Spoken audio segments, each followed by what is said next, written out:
We're joined today for our panel on kind of international affairs, if we could put it that way, by Ayaka Nagai from Japan and the IRODORI Wagamama contingent.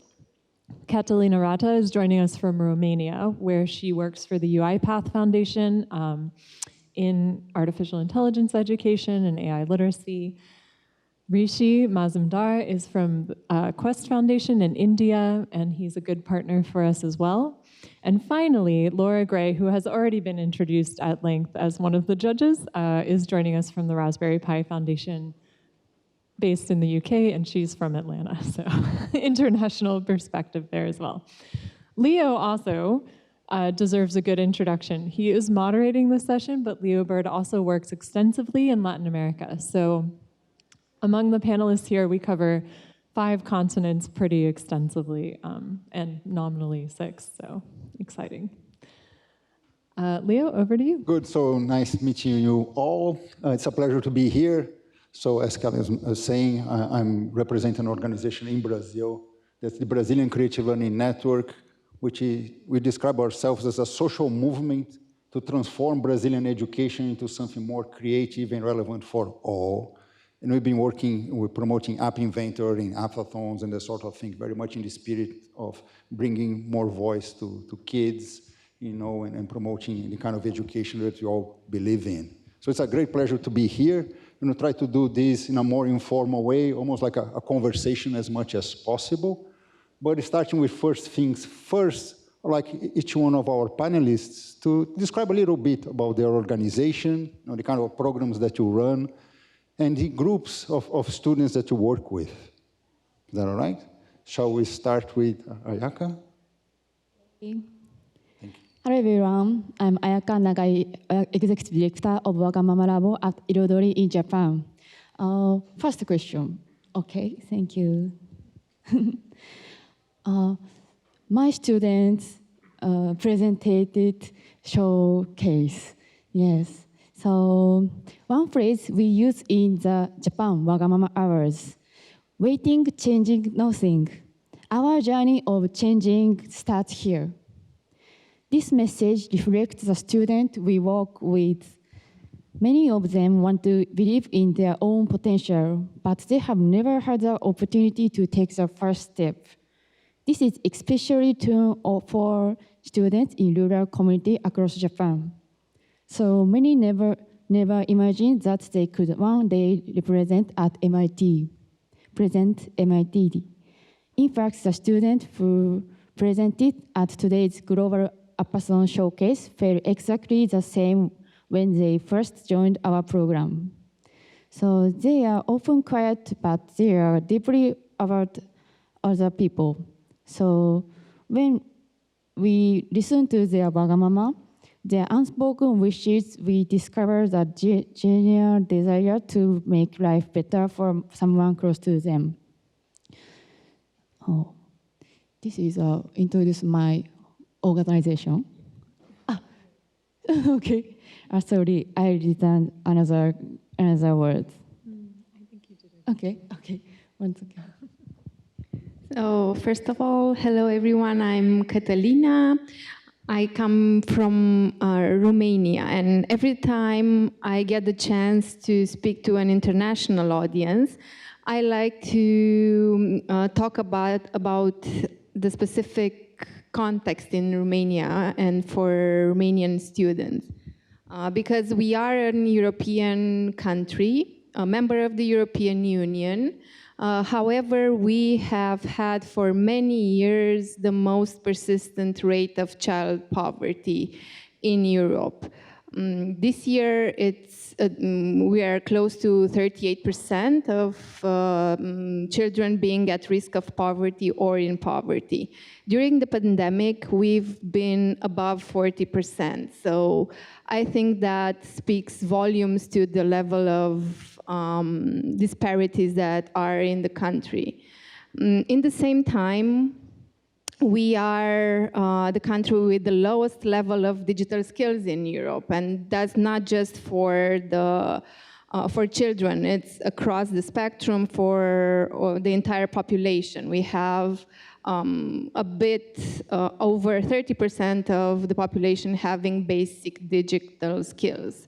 So we can imagine that in many ways that's a perfect storm for education. And we see across the country educational poverty affecting a lot of the students that we work with.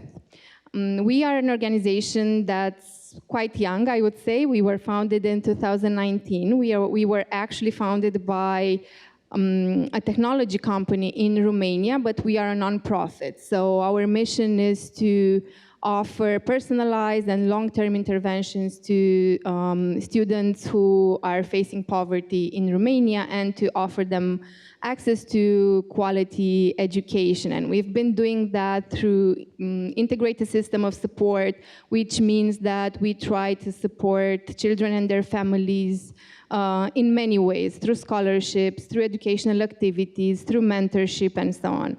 And in 2023, we've met with Natalie and with Kelly, and we decided to embark this journey of trying to build AI literacy for students in our program, because we look at AI as all the resources that are unevenly distributed, that they have the unwanted potential of just making the digital divide even wider for our students. And we really wanted to address this. So this is how our story started. We've implemented AI literacy.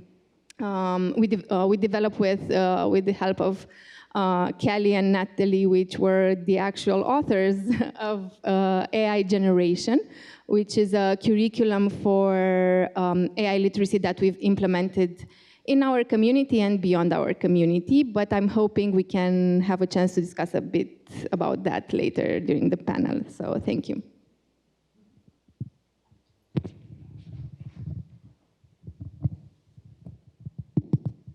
Hi, everyone. I am Rishi. I'm representing Quest Alliance, a not-for-profit that works in India.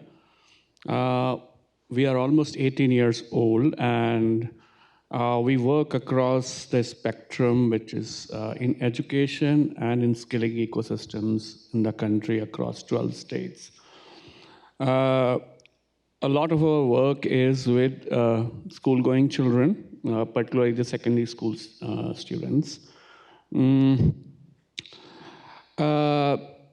I think a lot of what Catalina said, I resonate with it, that while you see a lot of numbers on dashboards about India, which are encouraging, but when the states where we work and a lot of, there are still disparities that needs to be addressed. Like you saw my presentation yesterday. So I often tell people that you don't have to go and read a newspaper. Just go and see what's happening in one of the schools that we work with, and you know what's actually is the lived reality of the children.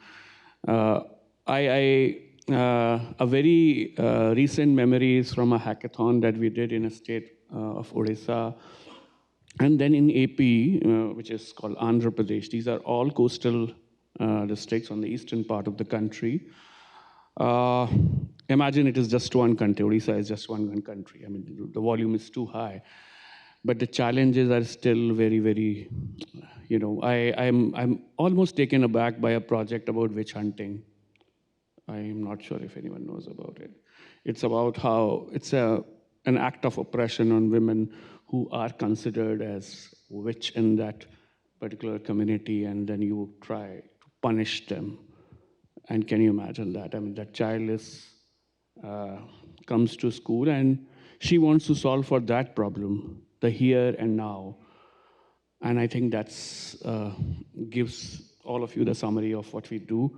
We use problem solving and technological tools to bring that aspect of problem solving, use some of the pedagogical practices, what we discuss here, and try to, of course, add on top of it with our local realities And a lot of our work is how we kind of involve the community in designing that. So if we are kind of working with children, we don't want to give them some technology, but we really want them to really understand what we also heard in the morning is what is the problem. So we really don't lead with technology, but we lead with what we want to solve for and not really get taken away by some flashy tool. So that your focus is always on on what you want to solve for. And yeah, our association with App Inventor is same as how we met in the UNESCO summit. Yeah, and I think since then the relationship has been very strong. A very recent phenomena in the last 2 years, we have built an AI curriculum for the state of Andhra Pradesh, where we kind of use the UNESCO curriculum framework for students and teachers.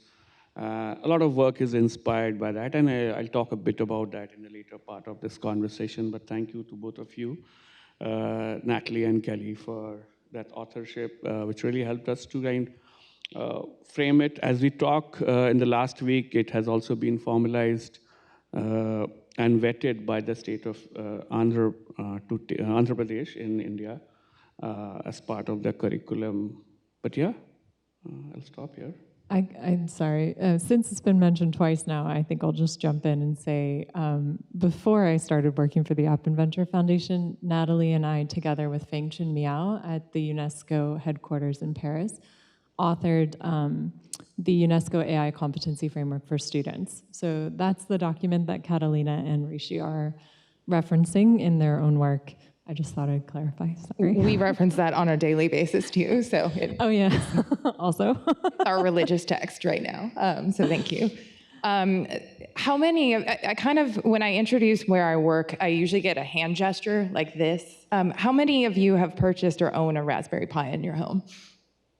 Okay, so I first want to just thank you because that has contributed to the work that we do in our foundation. So the foundation actually came first with a goal to support students globally in computer science and now AI education. So we want what is happening with the students that are here today to happen globally and in different markets and in different problems that are happening around the world.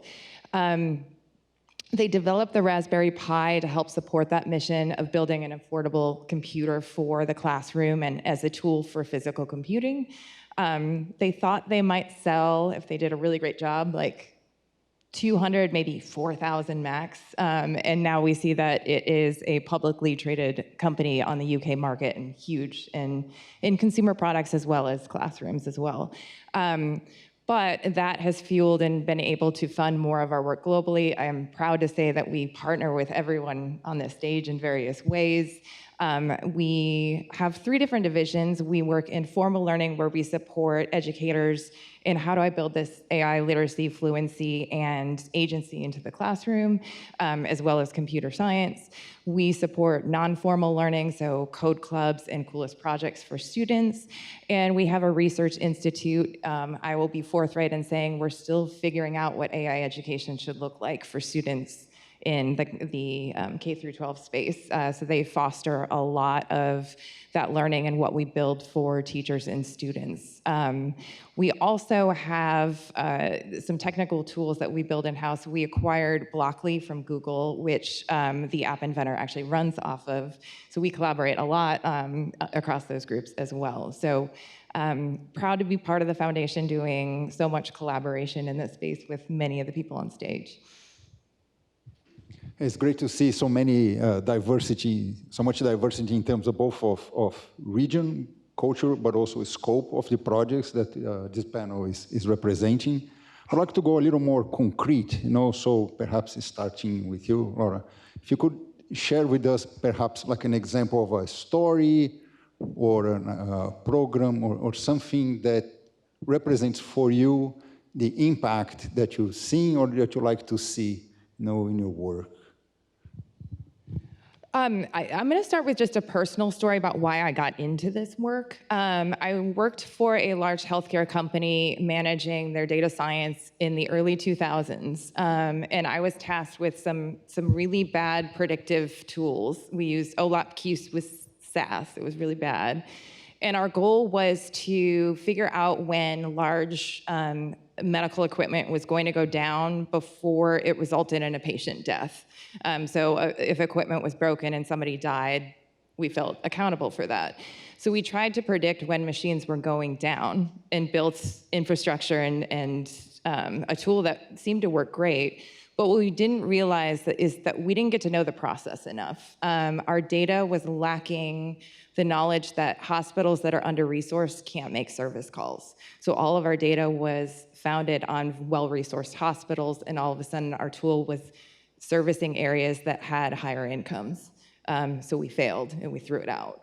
And it's that passion that drives me to say I want students to have that education of how do we problem solve and really think about affecting change and understand that mistakes are important to learn from and drive that change as well. And I think that comes across in the work that we do. We all have had some experiences where we made lots of mistakes, and we funneled that into what we want to see in classrooms as well. So Rishi, if you mind.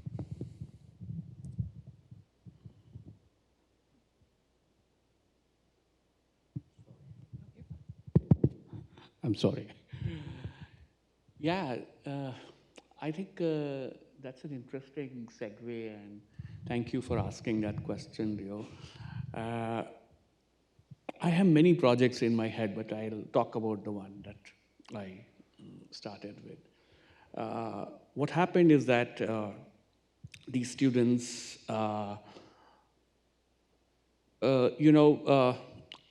what we did is that we, in our program, we take them through a process of what we call, and everyone calls this, if in the general language, a design thinking process. But we have tried to make it as much chewable as possible. So really, because oftentimes what normally happens is that when you go to children, they want to solve the biggest problem of the world. They want to solve for climate, they want to solve for hunger, and they want to solve for so many other things. But what is that you can really solve for is a question in your vicinity. And when I heard about that witch hunting, I thought it's, again, a very big problem. It's a societal problem. It's not a problem that a child should be solving in their, but this is what they see at the end of the day. So we said, okay, we'll handle this, because they were very passionate about it. And that's what brings me to constructionism, When children are very passionate about what they want to solve for, we said, okay, we will get into, making this a lot more chewable for you. They did a lot of research around this. They did a global research of what is it, about gender violence, and they tried to see the data around their vicinity in trying to understand what does it mean for me? What can I solve for it? And they said, okay, maybe what we want to solve for is a long-term thing, because it needs mindset change. It needs a lot more of. But what we will solve for is something that can be done short-term, which can reduce these incidences. So they made a wearable watch, which kinds of detects if there is any kind of harm happening, anything, and you can press a panic button. It has a dashboard, which you can really see. The police can use it, but one can also ask if the police is going to use it or not. But I want to kind of commend is about the effort and the imagination that they could really think about from that small village, about their vicinity, about their circle of influence. Yeah, I think that's it. And that inspires me every day to go back to work.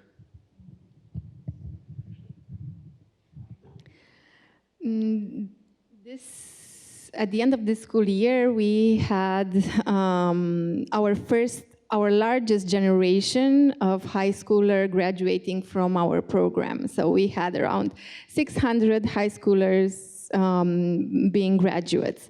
And we thought of a process to measure their experience and the impact at the end of their journey. A part of that process was to run interviews with them just to understand a bit more what was their personal experience with the program, with the classes they had, with the entire experience. And I've been in a few of those interviews. And some of the things that were striking to me were that students found that the most important impact that the program had for them was to improve their communication because they found teachers that could listen to them without judging them. They could express themselves, they could show kindness to their peers. I was so surprised that none of the students that we interviewed mentioned any incident of bullying or of their peers being mean to each other, even though they come from many counties in Romania. They don't know each other. They just meet for an hour and a half in an AI literacy course once a week. They work in teams. They have breakout room sessions and so on. But I think that the trainers, the teachers managed to create a safe space for them where they actually felt seen and heard. And that was very consistent throughout the answers. And I think that that's somehow very much embedded in how the curriculum is constructed and the pedagogy behind it. So that was a very nice finding for me personally. I didn't get the chance to analyze the entire pool of interviews. But another thing that was very much, it was very important. It was that we also got to hear their personal stories with resilience. And this gets me to today's keynote, where we found out that resilience is one of the predictors for professional academical success in children. And I cannot think of more resilient students than those that we work with, because we had stories of students telling us that they used their scholarship to buy medicine for their families, or they used their scholarship to save a bit to maybe have better chances for going to university and so on. And this morning I could not help but wonder, how do we make sure that the resilience of these children from underserved communities meets powerful technologies such as AI? Because I think it's very often that these two don't meet. So I think this is somehow the personal element to the work that we do. And I do have another story about a teacher. We also offer support to teachers, and we try to improve their capacity in teaching AI, because as probably everyone in this panel knows, they do not feel very confident about it. And we've did some work for improving teachers' capacity.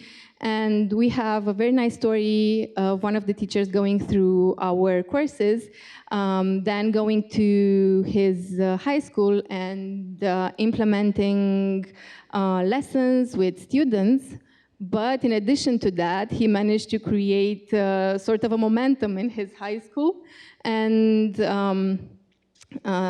convince some of his peers that they can also do it. So I think this is some of the unintended or the less visible impact that we sometimes see in our communities. And it's important just to have the conversation being focused on what AI means in the life of the people and not that much on the technology itself.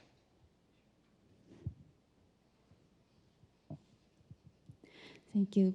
Our WagamamaLab works with high school across Japan and organized the annual Japan Wagamama Hours. So we help young people discover their Wagamama, their unspoken wishes, and turn them into computational action. So we teach in the school, so many type of students in Japan. Most of them shy girls and so on. So, but they have a very warm, passion heart. So we lead just one person's unspoken wish and discover them around the relative. For example, their mother and their friends. Yes. So we think it is important to not only develop apps, but also continue to action to real world trial. Yes. So a typical day students activity is interview their after school interview to try their application. So, for example, presentation showcase students is go to the restaurant in the local restaurant. So measure entrance step up. Yes. So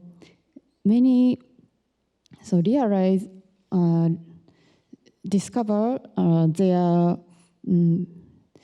they can't not barrier free. Yes. So our students, it's small step, but change their society. We are support those active action.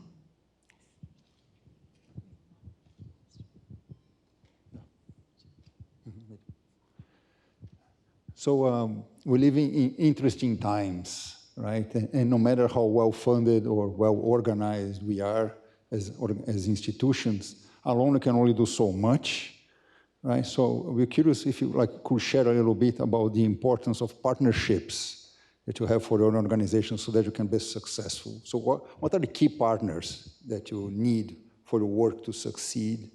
Be it community organizations, industry, government, and what are some of the challenges you face to bring them together to your organization? So I'll ask Catalina to start for this time. I think that none of our work would have been possible in Romania and beyond without partners. And in what concerns our work on AI literacy, I think that App Inventor is a foundational partner for our work.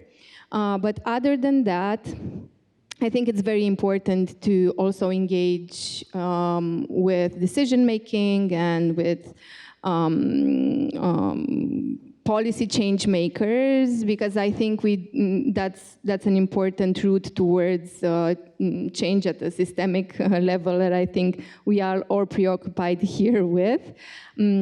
Specifically to Romania, we are in constant conversation with the government and with educational policy change makers. Our curriculum has been referenced as a resource by the Ministry of Education in the newly updated syllabus for computer science and technology information. And I think that's important because it tells a story about how authorities engage with the community and with the nonprofits that have experience on the specific topic. But we are also very proud of our partnership with local high schools. We have 80 local high schools that we partner with, and none of our work would be possible without them. They are literally our implementation arm, because we could not physically be present in 20 counties and cover almost half of the country. And we see so much enthusiasm coming from them, so much willingness to contribute and to bring positive changes into the life of their students.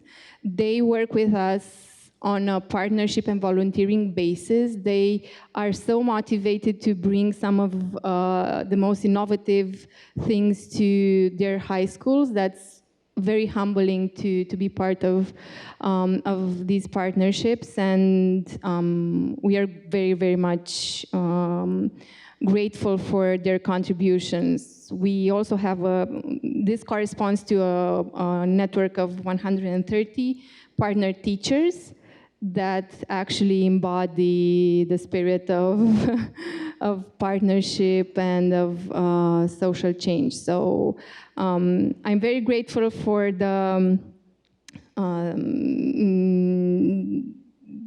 partnerships with the government and the big scale partnerships, but I'm also very grateful for the very local, very present in the life of the children partnerships that we have. Rishi, would you mind? So in terms of partnership, we believe in systems change, which means we work with the local government, which means in a state, for example, like Odisha, and where we are also partners, where we also develop the curriculum. So our route was that we formalize the curriculum with the state, and many thanks to Raspberry Pi Foundation and the Learning Links Foundation and Quest co-developed this curriculum. Today, our reach, there are like 8,600 schools in Odisha, out of which we are working in 3,500 schools, which means we are also working with 3,500 teachers. We are training each school's teacher, who are the computer teachers, for this. So that's one aspect of, of how we want to like partner and the philosophy. Of course, how do we influence the system? Otherwise, they become extra classes in a regular affair. So how do we really make sure that this becomes streamlined, mainstreamed in the curriculum is one of our thought processes. Second is through NGO partnerships. We have like Raspberry Pi Foundation, Learning Links Foundation. So how do we kind of also, a lot of our capacity building happens, in tandem, which means all the three partners kind of, work together and train the teachers who are part of this common school system. And I think the third part, which is very important and reflected in our name itself, is the alliance. The alliance with App Inventor, the alliance with the Scratch Foundation, the alliance which Leo and I are also talking about of how BCLN could be. So how do we really make this go all across and not just become one island of excellence? So that's how we kind of approach partnership. And oftentimes, I think that's a lot of time that is missing in not-for-profits. And I'm often asked, what is your partnership approach? So I often give them that this is our approach document, and it is, of course, reflected in our name itself, that wherever we cannot go, we would like to partner, make an alliance for good, yeah? That's a huge question, but I'll dive in. I'll start with technology companies. They help fund the work, but they also help us keep consistent with what's happening and keeping us up to date. So we partnered with Google DeepMind on our curriculum to make sure that what we're teaching is what's consistent with what's happening in industry and the research and the problems that they're solving with AI. Our partner network globally is vital. They disseminate professional development and support to teachers. They know their teachers. They know their local educational infrastructure, whether it's run by a government nationally or like here in the States, individually in states. And they are experts in how we can localize for context. I laugh because I use the word localize with a Z in the US and my counterparts use an S, so that's a direct example of a slight localization. But we use our partner feedback to drive the work that we do. We had started the year with building resources that were weaving AI literacy into particular subject areas, like a particular math lesson on maybe deriving the distance formula and understanding K nearest neighbor. We realized from our partners that this wasn't working for teachers. It still wasn't building that comfort level, and it wasn't easily woven globally into classrooms. It was specific to particular countries. So we changed our approach to a thematic approach that would be more flexible and not less necessarily a lesson structure, maybe activities or a design thinking workshop and things to better suit teachers in the classroom. But I think our most important partners are teachers and students. We partner with subject matter experts, which I will call teachers, who are giving these lessons in the classroom that really understand and found those relationships with students and have agency knowledge and knows what's best. So when we develop resources, we are always partnered with teachers and teachers first. But I think probably our most important partner, and I think everyone on the stage would agree, are the students in classrooms.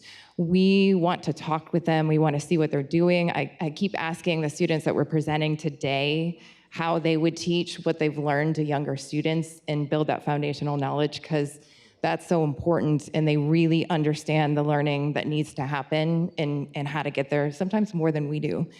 So I will say students is probably my favorite partner to work with.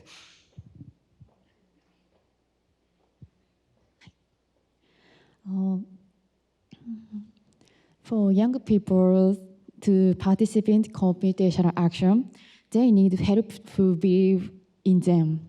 So that is why we work with schools, local governments, companies, and local communities. In schools, Japan Wagamama Awards is offered as part of regular school classes ranging from 3 months program to 1 year long courses. Local governments helps us reach more young people and create opportunities to test young students' ideas in the real world. And companies support students' challenges financially. In fact, our T-shirts, its logo is our supporting the companies that support us in the Japan Wagamama Awards. So we also train Bansosha, a local facilitator who helps bring the WagamamaLab program to their own communities. And Japan is also promoting national education politics that focus on digital literacy, problem solving, and collaboration. So we believe WagamamaLab can contribute to these national education goals. So we try to expand our partnership with the local governments and public education in Japan, and also politics. So at the same time, we also want to build stronger partnership with companies so that even more young people can have the opportunity to take on meaningful challenges. So I'd be remiss here not to mention, in addition to the excellent partners we have here, App Inventor Foundation also is partnered with industry, specifically with Braze, who's here today with us. And so I don't want to miss the opportunity to thank them for their support of the youth that are participating both in the Global Appathon and in the Youth Incubator Project, which you can see the posters for during the poster session later. So please, shameless plug, go check out all the great work that these youth are doing. And then the second opportunity I don't want to miss is that Leo Burd is with us as well, and he's just been calmly moderating and asking questions, but he also has a wealth of experience in these areas. So I want to kick the ball over to Leo, since we're in the soccer season, football season for the rest of the world. Unfortunately, Brazil is out now, so it's a sore topic for us. Same. But let's focus on here. How's now. Japan doing? Let's focus here. So our organization we have like 25,000 educators that are members of our network, and they represent about 4,000 different organizations, schools and after schools and companies and others around Brazil. And so partnership is part of our DNA. That's what makes our network. And I think what makes what makes things strong to us is that we find all around Brazil these teachers or researchers and local artists or parents that really believe in a different kind of education, but often they're alone or considered like a black sheep within their schools or organizations there. So whenever we provide an opportunity for them to connect with other people that share the same passion or ultimate purpose, the bonds that they form are really strong, and they form this sort of friendship for life.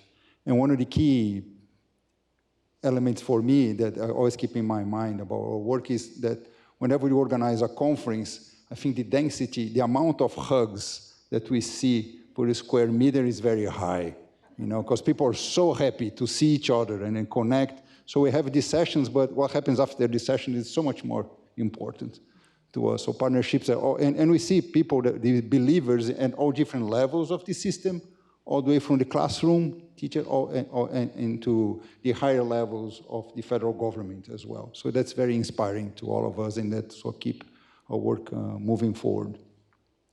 And just moving forward, in the spirit of time, we'd like to open for questions of the audience, to take advantage that you're all here together. So if you like to present any questions to our panel, feel free to do so now.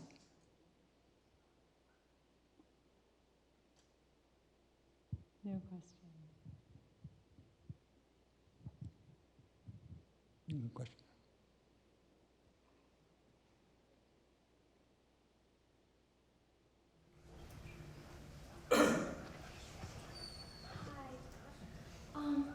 I'm just sort of wondering what type of projects you guys find really help to push students technically and with coding skills and sort of advance what they're able to do with programming. I'd love to start. So I think we are really founded in pedagogy invested in computer science. So we invest in what we call a predict model, which is predict, run, investigate, modify, and make, to break down the steps of learning the art of programming and really think through how to make this accessible to every student. I want to reiterate design thinking. I am in love with design thinking. It's so fun. I love when I get to do it in my own work. But I think there's a misconception that problem solving and critical thinking and creativity are inherent skills that you're born with. And they're not. They're skills that we have to practice and build scaffolds and procedures around, and especially creativity, to funnel into how do we take a problem and break down what the problem actually is and try to solve it in these tangible ways. So I've been really invested in how we build that process, because that is what we're actually teaching when we're teaching programming. So I stole your answer, I'm sorry. Plus one to what Laura already said, just that I think oftentimes, I know Prim is a larger Uber framework is use, modify, create.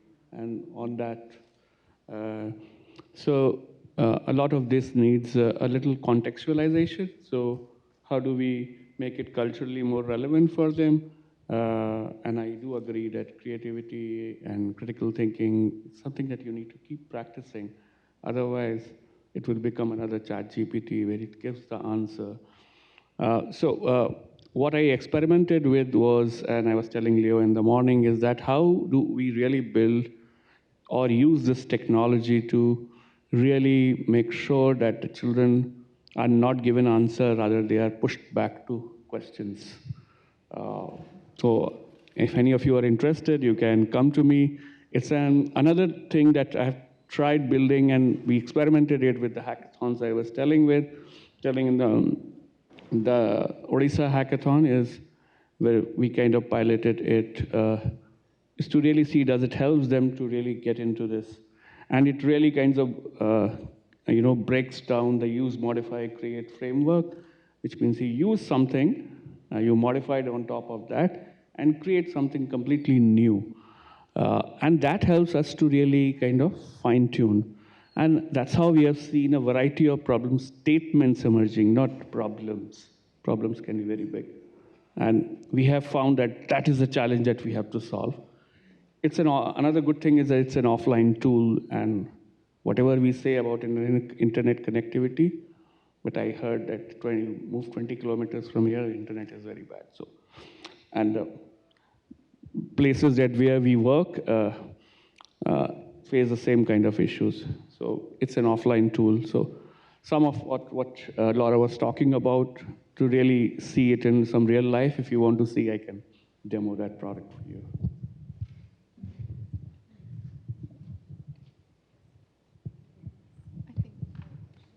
Another question?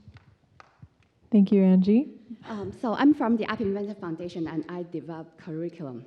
So one question I really want to ask you guys is, do you think it's more important for students to learn to use AI as a tool to help to make their work more efficient and to help them to work better? Or do you think it's more important for them to understand what goes on behind the AI technologies, to use AI or to understand the technical skills behind AI? So I think that both are important. What we are actively doing with our curriculum is that we actually have two modules. The first module is focused on understanding AI, so how you referenced it, what's happening behind. And I think that's very, very important for students. I was mentioning about the interviews we conducted at the end of the first cohort to graduate. And something that many of the students shared is that after they went through the first module of the curriculum, they actually could understand how present AI is in so many of the platforms and apps that they were using and they were not aware. So I think that's that was a learning objective that we actually met, and it was excellent feedback. But then after they went through this part, they could go on and use the tools in a very conscious and in a very autonomous way, in the sense that they are in charge of their decision in what concerns using AI tools. I think there was a very recent UNICEF study that said that children and young people adopt AI 3 times faster than adults. So understanding what you're using gives you the power to decide on how you want to use it. So I think both components are really important, and you have to go through them. Even for us, I think it's equally important. So that's what happens in our program. Okay, great, thank you. I can, if you want. Yeah, of course. My student is no programming experience, almost no programming experience, and they are not confident in technology. So we teach first step is who's just one person's issue to solving. So it's decided to dialogue for human, our one social. So next, they use AI. They hear AI to how do it's problem solving to smartphone apps. So our students is use another case to AI and to facilitate educators. Yes, so our students naturally interested in AI system and background. So our students is next step to inside AI system understand. Thank you. Thank you. So I know we're standing between everyone and your lunch, but if you'll allow me just a few closing comments to sum up this panel. I think there are three really key issues or points that were made here. And the first is that context really matters. So we heard from different people doing great work in different parts of the world, and all of them reiterated different ways in which they have to consider their unique and specific contexts as they bring AI literacy, education, and specific tools into those environments. So when we talk about scalability, I think it's important to think about process as well as product. Does the product scale? Does the process scale? Maybe one does and the other doesn't in a lot of cases, so that's worth considering. I think the second thing we heard quite a lot of, I'm going to summarize it in this way. I think Lara said it best, that maybe there's a false dichotomy that we create between technical skill and work skills and the soft skills, quote unquote, the collaboration, the problem solving, the creativity. And what we have different permutations of here is essentially a synthesis, right? So while building technical skills, think about how you solve problems. Think seriously about the problems in your community. Give students the opportunity to build that collaboration and those relationships in real life, as well as through building the technology. So we have 1, 2, 3, 4, 5, 6, I'm gonna count App Inventor Foundation as well. Great examples of ways to do that, which I think is really exciting and something that we should frankly take to the education community more directly as a representative of that community. And then the last thing I want to say is that I think the most important thing that we heard here in different ways, in different shapes, is this principle of proportionality, right? So when we think about problems to solve and we think about applications of tech and we consider this question of, is it more important to use technology or is it more important to understand AI technologies? When we talk about proportionality, we are recognizing that for any use of technology, including artificial intelligence, there's a benefit and a cost. And the cost can happen at the individual level, it can happen at the social level, it can happen at the societal level, it can happen at, and definitely does happen at the environmental level. And so the important thing that we all want all students to do everywhere is to be able to weigh what you're getting out of this technological application and what you're spending, what the cost is, and make a good informed decision about whether the use of the technology is justified in that case. So those are my closing comments. Thank you to all the panelists for joining us and to the audience for your attention, participation, your excellent questions, and especially to Leo for the moderation.